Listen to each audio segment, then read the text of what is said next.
CRM was supposed to improve customer relationships. Instead, it's shorthand for can't resolve much.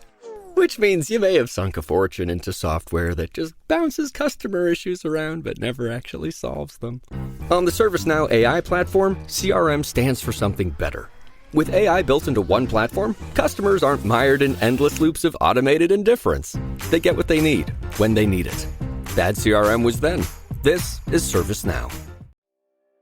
Hello everyone, and welcome to another episode of True Crime with Caitlyn. Today we're going to be discussing a case that since I first began researching into it over 3 years ago, I haven't been able to stop thinking about. Following an argument with her mother, a young girl turns up dead in some woodland nearby her home. Initially, her death is ruled as accidental, however, that wasn't the case, and over 30 years later, her murder is still unsolved. This is a UK-based case, and I hope that with today's episode, it can start a conversation that will hopefully reach the right person who has the key to cracking this case. This is the murder of Stacy Queripel.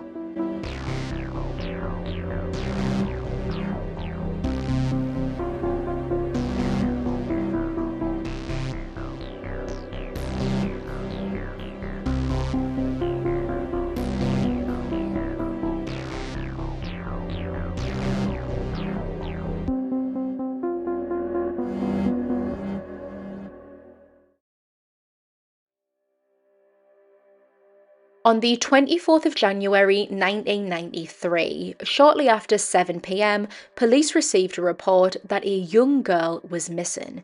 Gillian Queripel, who just went by Jill, had contacted the emergency services after she had gone into her 7-year-old daughter, Stacy's bedroom to check on her and found that her bed was empty, that her coat and her shoes were both gone. Jill explained to the dispatcher that she had sent Stacy to bed early that evening because she was acting up. She was being naughty and cheeky and they had had an argument. So as punishment, she had been sent to bed, and that was around about 5:30 p.m, 90 minutes before this call has taken place. That was the last time she saw Stacy. Jill had gone to run herself a bubble bath and quickly popped her head into her daughter's bedroom to check on them, Stacy sharing a bedroom with her younger sister.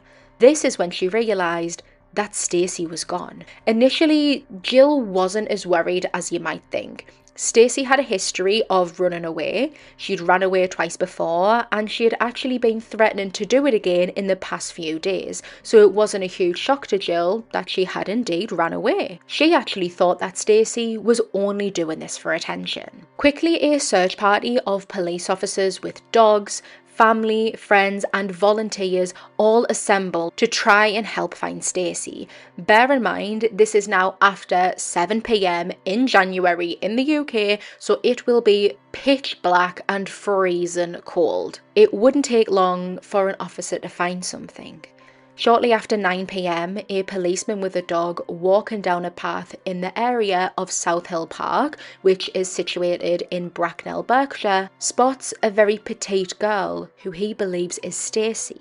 She is late in some undergrowth and he makes a beeline towards her. The young girl is wearing a Mickey Mouse t-shirt, a parka coat, some tracksuit bottoms and relatively clean shoes. The young girl, who was later identified as Stacy, was found laying on her back, and she actually looked so peaceful that this officer genuinely thought that she was sleeping. He softly whispered her name, wanting to wake her up but not give her a fright at the same time, but her eyes didn't flutter open. He tried again and noticed that her chest wasn't rising and falling. The officer would press 2 fingers onto Stacy, trying, hoping and praying to find a pulse, but he couldn't. Paramedics raced to the scene where they tried to resuscitate Stacy.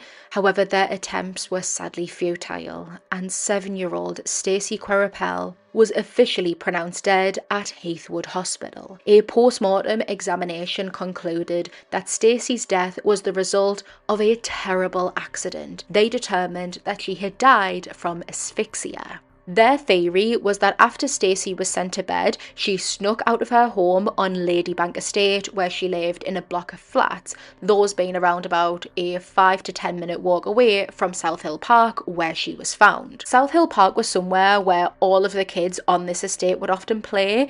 It's really beautiful. It's got a couple of play parks inside, it has 2 lakes, public footpaths for walking, and lots of trees. There was a vast area inside of here for all of the children to play and explore. They believed that Stacy had snuck out shortly after being sent to bed at around about 5:30 p.m. That visibility was low because of how dark it was, and that Stacy's green necklace had gotten caught or tangled on some branches while she was playing. This had resulted in her choking to death because she wasn't able to untangle herself. Not everyone was convinced with this theory, however. Stacy was sent for a second post-mortem exam, which was done by the Home Secretary pathologist, Dr. Richard Shepherd. Some of you listening might recognise his name because he's a very well-known pathologist who's been on TV, and he's wrote some really good books as well. If you're interested in reading any of them, I would definitely recommend his book Natural Causes for one of your next reads. Dr. Shepherd found that ligature marks discovered on Stacy's neck were more consistent with deliberate ligature strangulation, so that she was deliberately strangled, likely with the green necklace, not that the necklace had gotten caught on a branch and that she couldn't free herself. Dr. Shepherd also concluded that it was more than likely that Stacy had been killed elsewhere and that her body was hid in South Hill Park. He came to this realization because both Stacy and her clothes were relatively clean, whereas where she was found was described as very muddy and cloudy. If she had in fact had a struggle with a branch, you'd imagine that she'd be kicking her feet and that mud would have splattered up her clothes. But there was no signs or evidence of that. There were no marks found on Stacy that would have indicated a struggle taking place. There were no self-defense wounds, and there were no signs of sexual interference, which helped them to rule out a potential motive. So, with the results from this second autopsy, a murder investigation was launched. Police needed to learn more about their victim. They really needed to find out who Stacy was. If they knew more about Stacy, they could try and get answers to that impossible question of who would want to murder an innocent young child and why. What was their motive? Stacy Queripel was 7 years old and living with her mum, 33-year-old Gillian Queripel, in a small 2-bedroomed second-floor flat in Ladybank Estate in Bracknell, Berkshire. This was on a council estate where apparently at the time there was a lot of crime and violence on their doorstep, and a lot of, quote, rough people lived there. That isn't me saying that people who live on council estates are all rough. I was personally brought up on one, so I know for a fact that there's always the odd ones that always live up to the bad reputations, but everyone else is perfectly normal and fine. Rough is just a word that was used to describe the people living here at the time, and that is according to Reddit, so take that with a pinch of salt. Stacy had what some would consider as an unstable home life. The flat that she lived in would be used as a place where people, predominantly men, would always be coming and going through the door, using it as somewhere to hang out and take drugs, mostly smoking cannabis, I believe. Someone who was described as a permanent lodger also lived in the flat.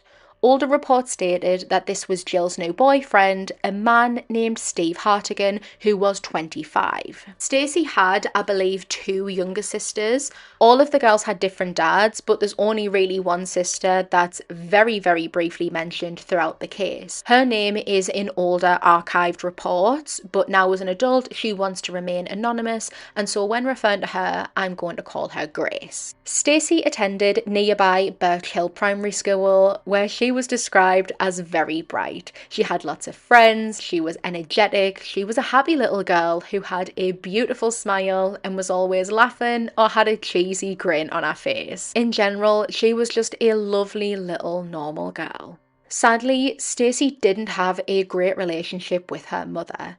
Jill struggled with motherhood. She really struggled with her children. I'm not sure how much support she actually had. Stacy would push and push Jill's buttons. She would see how far she could go, winding her mother up, riling her up, before Jill eventually snapped and smacked her. And Jill would do it. She would snap and she would smack and physically punish her children. She would pick Stacy up and throw her across the room. She would uncontrollably shake her. Jill's ex-husband recalled a time when Stacy had been screaming for no apparent reason, and by doing this, she had disturbed baby Grace, which made her cry, and to shut Grace up, Jill lifted her up by the back of her dungarees and slammed the infant into her cot. Remember I said at the start that Jill thought that Stacy had ran away just for the attention?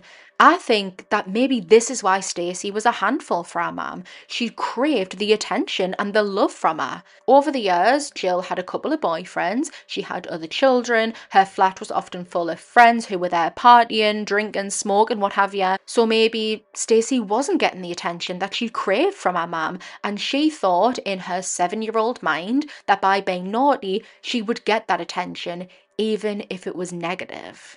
Around 60 or so officers worked on Stacy's case, carrying out a manhunt for her killer. They conducted door-to-door inquiries, visiting around 600 houses. They spoke to over 3,000 people.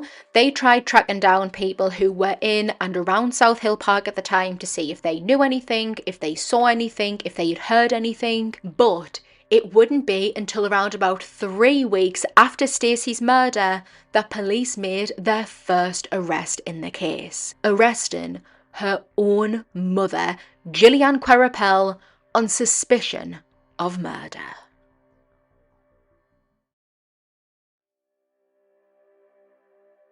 Jill's arrest came following a few things.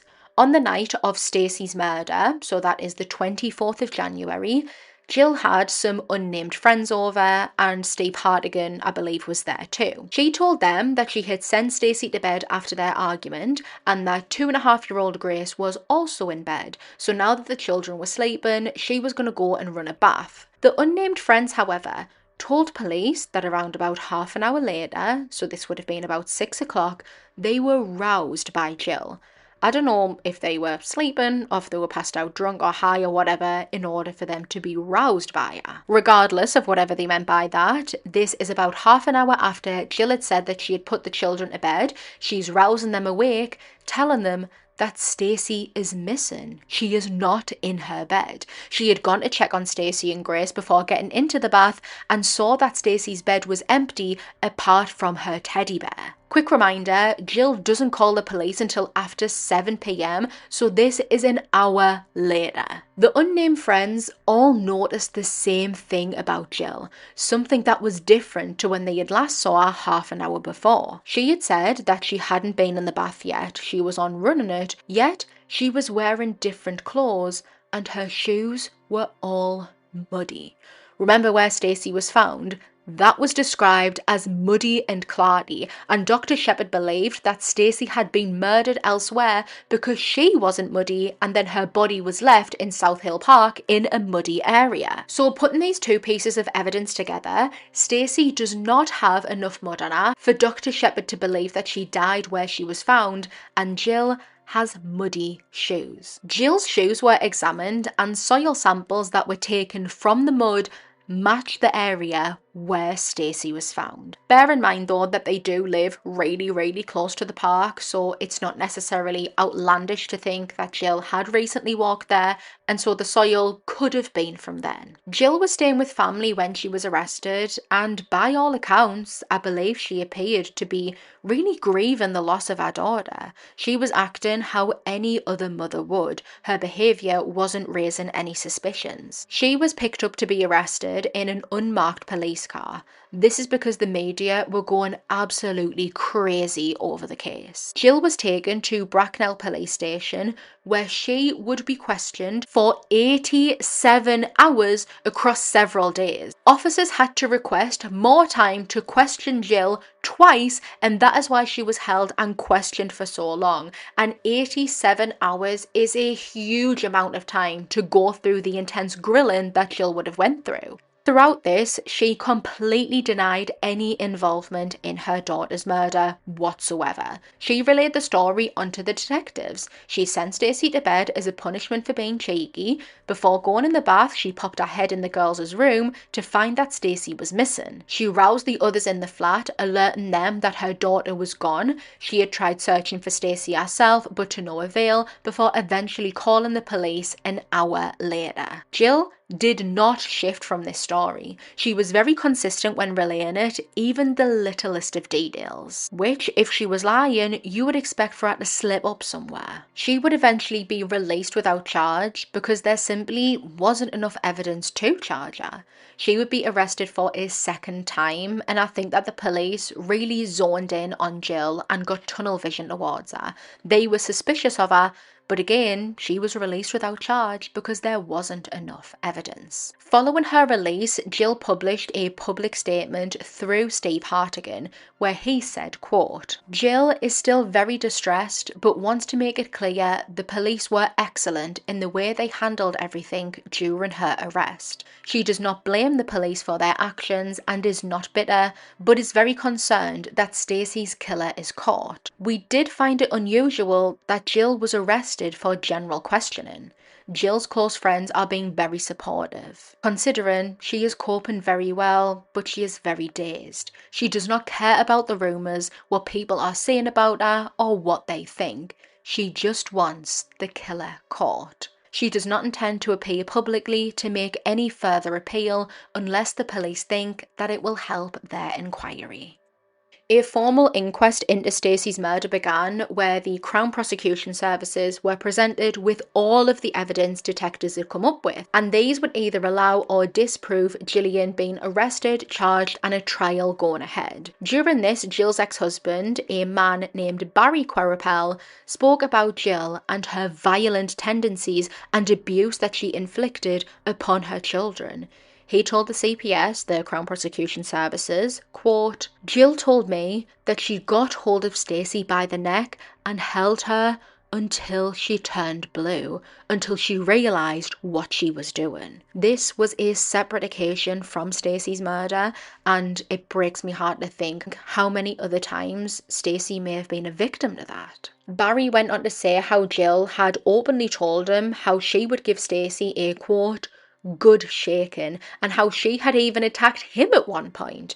After they had broken up, he had gone to the flat to retrieve some of his clothes and his belongings when Jill came at him with an iron bar trying to attack him. Also during this hearing, it was revealed that Jill had made an extremely inappropriate comment to her sister Denise. One day, she and Denise were sat and they were talking about Stacy, trying to figure out who could have hurt her, who would want to do something as evil as killing an innocent 7-year-old girl, strangling her to death with her own necklace. They went through who they were suspecting, and Jill looked Denise in the eye and said, quote, "I could have done it," and then laughed. She is literally in the middle of talking about her daughter being murdered and who could have done it, and she is laughing, saying that it could have been her. Like, what on earth, on what world is that appropriate to say, especially when around about this time period, the spotlight and all of the suspicion was very much on her. When Jill said this, Denise said that she just turned cold and got a shiver down her spine. When later talking about it, she said, quote, "It was almost as though for a split second, Jill was a different person. I was panicking." The CPS listened to all of this and many, many more statements.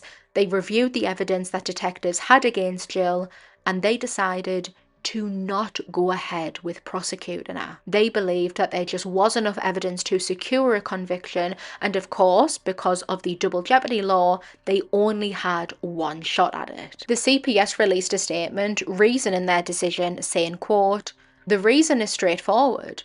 On the evidence currently available, there is no realistic prospect of a conviction. That's the first ground we have to consider.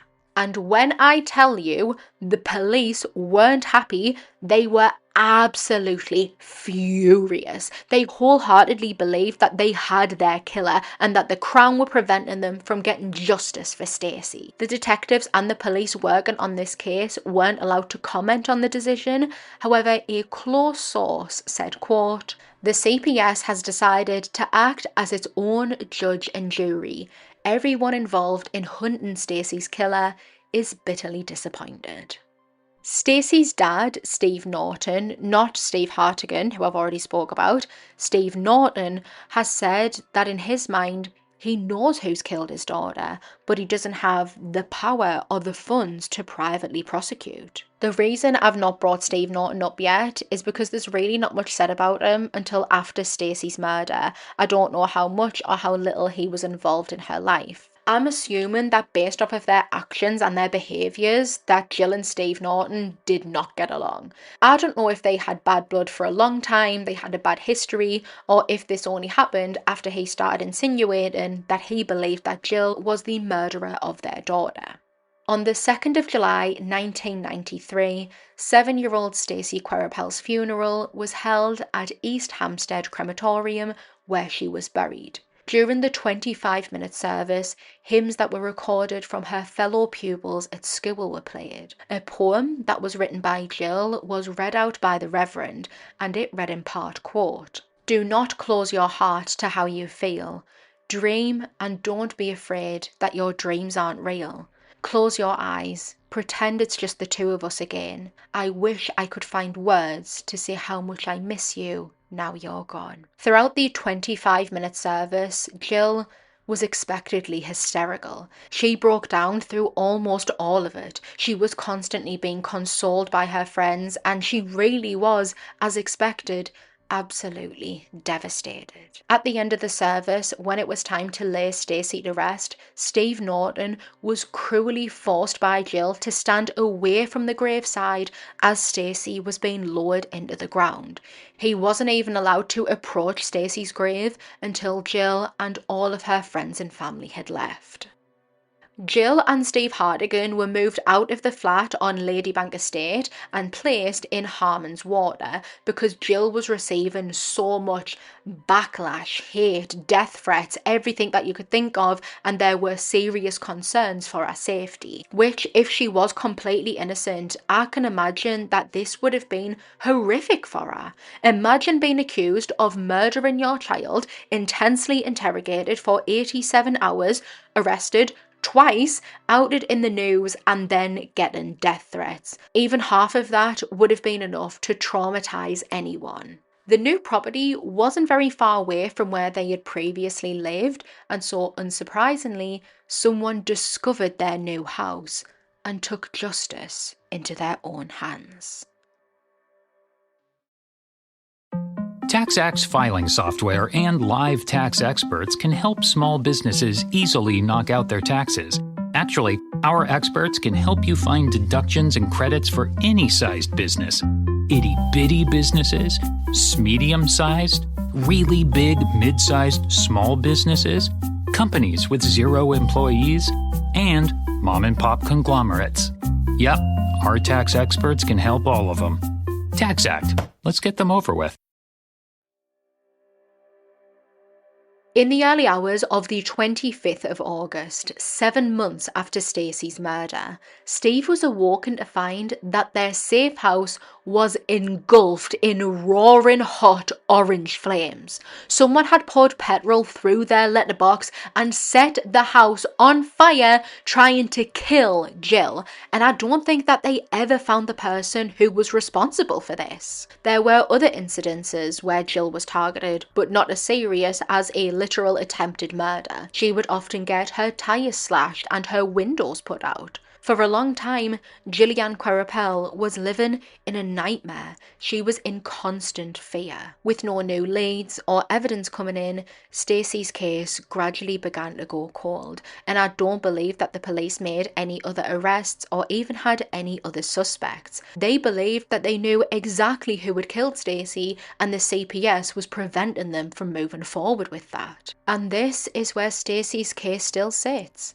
It was briefly looked into again in 2004. However, nothing new arose. No arrests were made or anything like that. In 2018, Stacey's siblings anonymously spoke out, expressing that they wanted their sister's case reopened again because of the advance in technology and forensics now. It could yield something new. Something might have been missed. Maybe even someone who wasn't willing to talk back then would be happy to talk now, to express something, to get something off their chest. Steve Norton spoke out, saying that he will never give up hope that his daughter's killer will be found and that they will be brought to justice.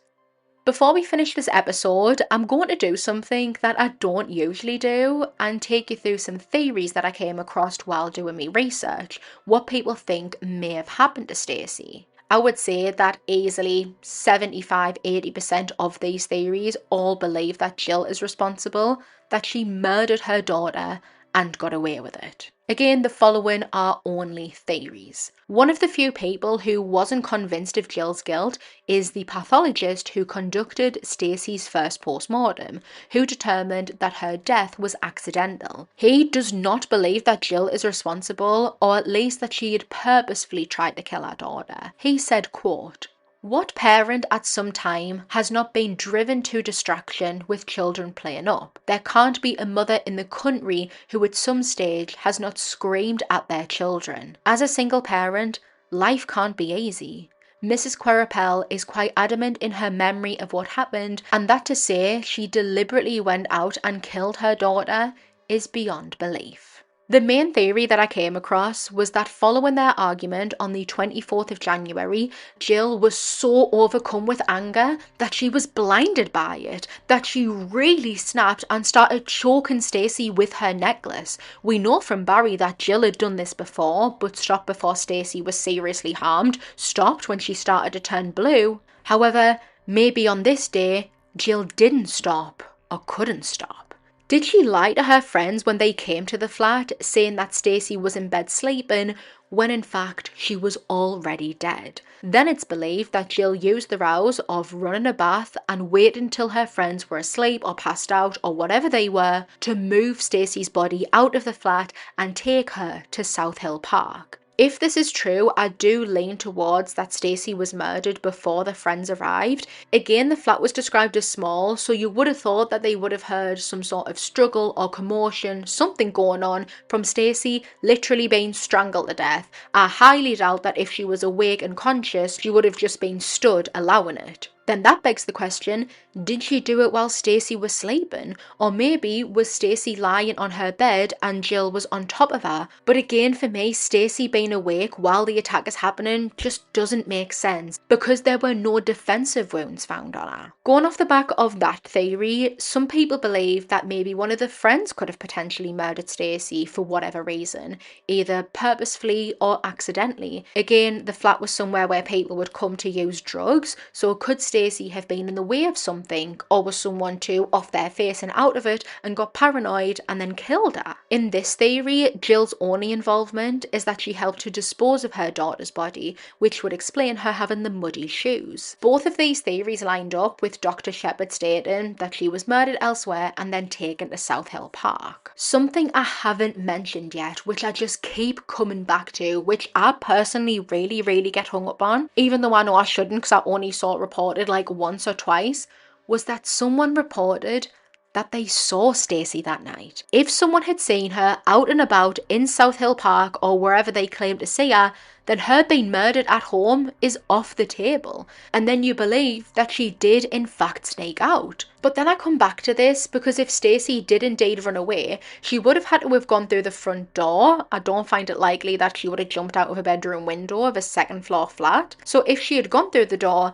how did a flat full of friends not see her? I really tried my best to find a floor plan for the flat so that we could understand the layout better, because if the front door was maybe directly opposite to Stacey's bedroom, then maybe it's possible then, but without knowing where the door is in the flat, I can't really comment on that any further. At the time, South Hill Park was somewhere that was frequented by the homeless community as a place for them to live. Some people would also go into the woods to take drugs there because it has a lot of cover, a lot of concealment and privacy. They were hidden away from prying eyes. So is it possible that Stacey had snuck out and was playing in South Hill Park when one of these strangers attacked her for absolutely no reason? She wasn't sexually assaulted, she wasn't raped or beaten or anything like that. She had nothing stolen from her. So if this was the case, then what was their motive? Was it just a crime of opportunity? And the final theory that I'm going to talk about is a potential credible one. In April 2023, a 77-year-old man named Robert Frid pled guilty to kidnap and indecent assault after DNA evidence linked him to the sexual assault of a 3-year-old girl. In 1986, when Robert Frid was 40, he approached a group of very young girls who were out playing in Bracknell. He told these children that he was having some troubles with his van and was wondering if any of them would help. And one girl, who was 3-year-old at the time and is being referred to as Melissa, offered to help, so she went with him. He lured Melissa into this van before driving off and sexually assaulted this innocent 3-year-old girl. After this, he abandoned Melissa at a corner shop with some money to go and buy ourselves some sweets. As I mentioned, he was finally found after being identified through DNA. Since his arrest, other women have bravely come forward reporting that they too were assaulted by this disgusting young man when they were children. So this predator was in Bracknell in 1986. Is it possible that he is still there in 1993 when 7-year-old Stacey was murdered? Could it be possible that he was involved? The thing for me that doesn't point towards Robert is that Stacey wasn't sexually assaulted, which was his MO. But is it possible that he tried and that Stacey tried to fight him off and that in anger he murdered her? But again, I'm not sure about that. That's a little bit foggy because there's no defensive wounds found on Stacey, which if she's fighting off this man who's trying to assault her, you would imagine that she would have the wounds. So I'm personally not really certain on that, but I did want to mention it because it's entirely possible. In December 2024, 31 years after her murder, Thames Valley Police released a statement asking someone to come forward with any information. It reads, quote, "I believe there are people who have information or suspicions about Stacey's murder, but for whatever reason, they have yet to inform the police. The time has come to provide that information. If you have any suspicions whatsoever, we want to hear from you. My team will never stop investigating cold case murders and sexual offences. We have secured convictions for 19 stranger rapes and 6 murders with ever advancing forensic technology. We will lock up more offenders and bring justice to other victims and their families. We are determined to discover the truth about what happened to Stacey. So I reiterate again, that if anyone has any information or even a suspicion as to what happened, please contact us or Crime Stoppers. Get that burden off your shoulders and let us investigate any information that you have."